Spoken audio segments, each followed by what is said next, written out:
নিত্য জপ, ত্রিসন্ধ্যা ইত্যাদি ইত্যাদি বলছিলেন না?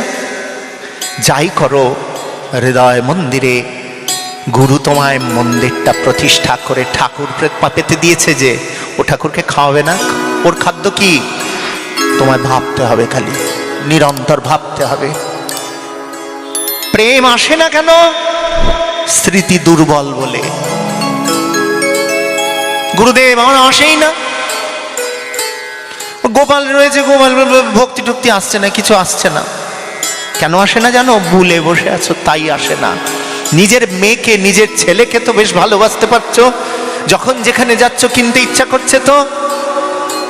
আর গোপালের জন্য কিনতে গিয়ে কিনছো, কিন্তু যেন দয়া করছো, কারণ ভাব যখন আসে না তাহলে দয়া।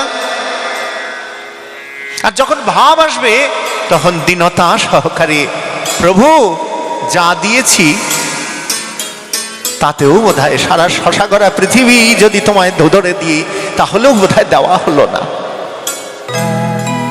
তোমায় কি দেব? যখন নিজেকে চন্দন মালা দিয়ে সাজিয়ে গুছিয়ে তোমাকে সমর্পণ করতে পারবো, সেদিন বুঝি আমার সমর্পণ সম্পন্ন হবে।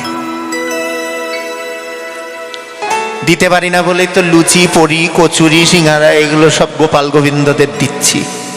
যেদিন নিজেকে দিতে পারবো তখন আর কিছুই দেওয়ার সময় থাকবে না।